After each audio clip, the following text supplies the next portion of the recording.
where did the inspiration for the movie come from? Yeah, at the time that I was writing this film, or coming up with the idea, I guess not writing, I had quite a few kind of friends of mine that were going through kind of marital struggles. Mm-hmm.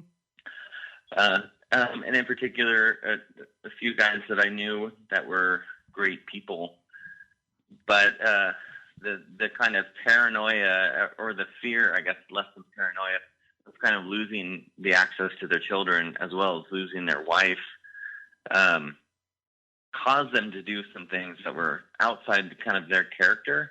Mm-hmm. And I thought that was so interesting to kind of see those actions, and knowing that they were good people and the intentions were good, but the actions were so ridiculous.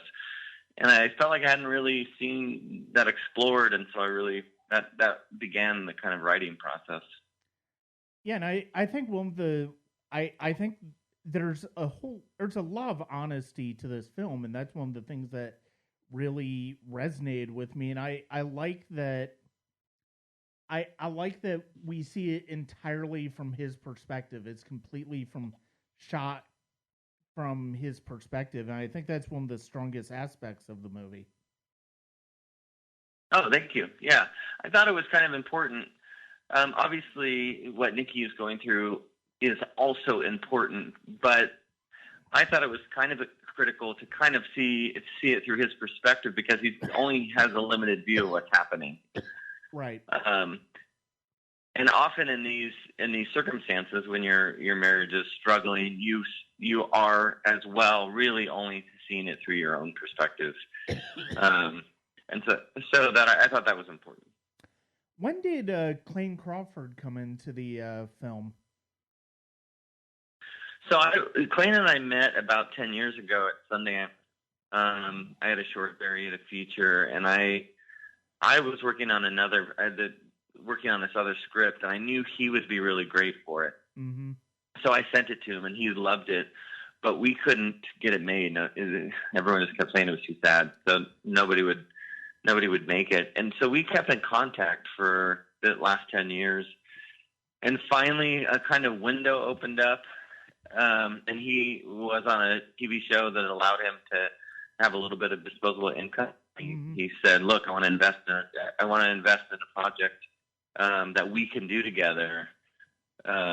Will you write something?" And I was like, "Yeah, I'm actually in the process of writing." I had a couple scenes written out, and so then I just kind of aggressively picked up my writing time and I sent him a film, I believe, around October, and we were shooting in I guess it was August, and then we were shooting around November. Yeah, and I think one of he's fantastic in the film. I thought he gave a really terrific performance. I mean, it's one of those things where it's like he imbues the character with the same type of energy with pain that's right underneath the surface that you saw in his performance as Riggs on Lethal Weapon, and it's one of those things where he's so good at portraying that, and it's great to see that evolution of him as a performer. And this is I love that it almost in a way that opening scene is really striking because of the fact that it feels like, based on the title, what normally we would expect the last scene of the movie to be, but the fact that it's the first scene of the movie, and it basically sets up everything that is going to be coming through the rest of the film. Yeah, and what I think is really great about him, and it was one of the things he and I kind of asked each other as he read the draft, and as we were kind of discussing. I mean, both of us being fathers, and both of us obviously really loving our children. You know, the question we kind of had about David is, could we open a film like this and have the audience care for him throughout the movie, like eventually empathize with his struggle? Mm-hmm. knowing that this was just an action, again, outside of his character. And the film really kind of, I feel anyways, continues to show that. And what I think, I agree with you. I mean, what's really great about Clayne and why I've wanted to work with him for so long is that he has the ability to really have two things happening at the same time, which is what his character is saying and then what you can see internally is happening. And that for me is really exciting to have an actor be able to kind of have multi-layers occurring. Mm-hmm. Were there any particular challenges in making the film? And in particular, what was the what was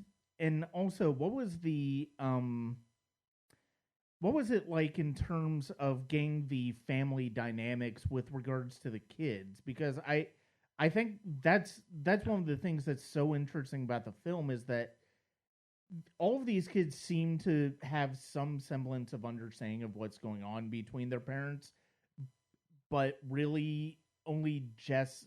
I mean, all of them seem to be affected about it in one way or the other. Jess is, being the oldest, the most perceptive of that. Were there any particular challenges in creating that family dynamic?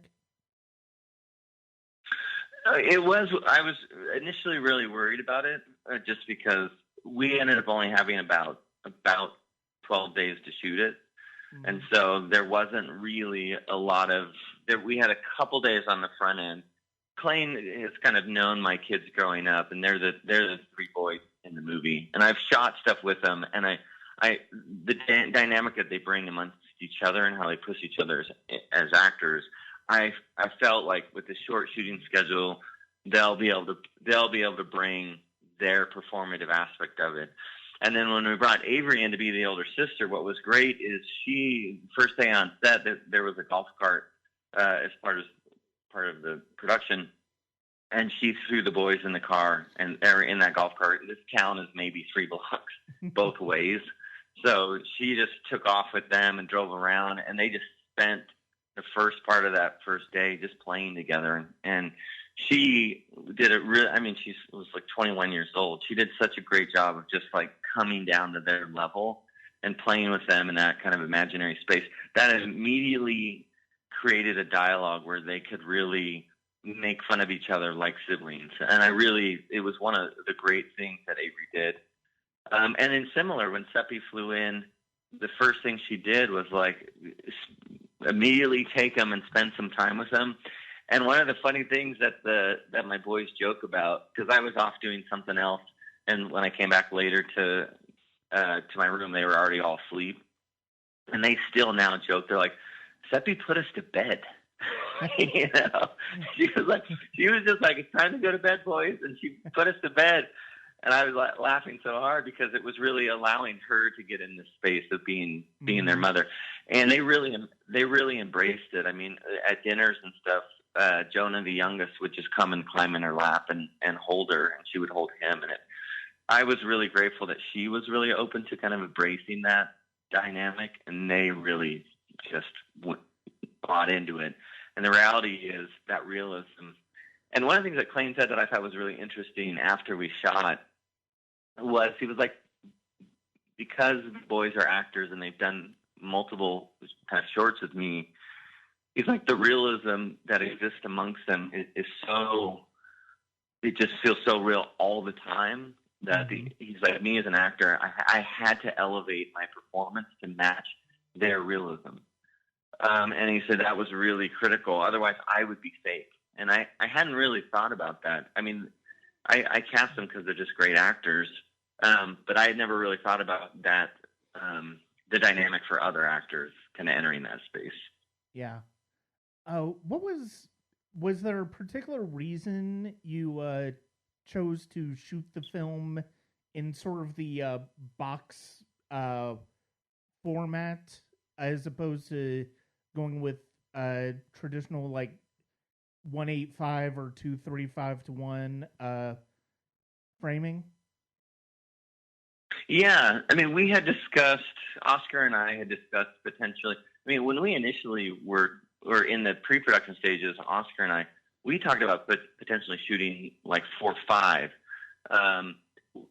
like a photographic format, which is really like in the end I think it was 119 when we talked about it, because we were really discussing like could we almost set up every scene like a family photo, and so we initially were kind of discuss like let's just have these be family photos active that that things move in frame. So we initially had been discussing that, and obviously the result was we just got too nervous because that's such a rarely seen aspect ratio. Mm-hmm. So we then kind of initially planned. Then we were like, well, maybe we should just shoot 1:6:6, which is an aspect ratio I shoot often and really like, and then try and make sure we have room for 4:3, and so I consider that 4:3 might be the final format, which is more traditional.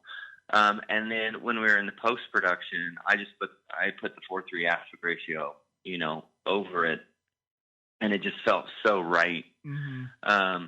And so we were like, yeah, I'm glad that we did it. And the only area that we ended up changing aspect ratios is in the actual argument, which goes back to the 1:6:6, which we thought was important because that's when Derek enters. We were like, we should probably change the aspect ratio with this idea that dynamic changes, because he's been out there, right? The third party has been kind of present for all three of them in the frame, which I thought worked really, really well.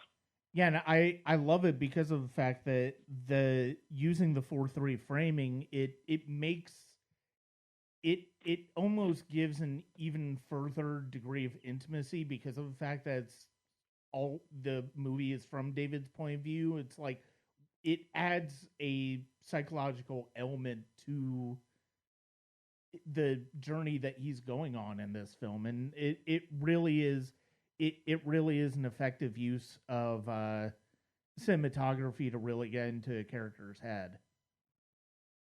Yeah, thank you.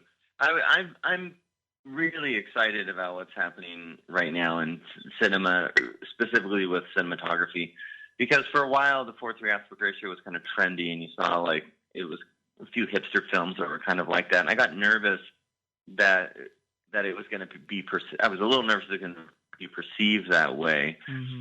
But what's exciting about what's happening, and I feel a little bit this is starting to happen with black and white as well. I think we still have questions of why the choice to use it, but that we can let go of like, oh, it's just a cool thing in a storytelling form. I think it's critical. I mean, when when the Westerns were shooting 2:1 aspect ratio for Westerns, it was obvious why they were doing that. Yeah. So my excitement about what's happening now is that you really feel like aspect ratios are starting to be another tool that cinematographers can use in the form of storytelling, and directors can use as well. So that was really exciting for us. Yeah. Well, thank you very much for talking to me. I really was taken in by the film. I thought it was terrific. Oh, thank you so much. Yeah, it was a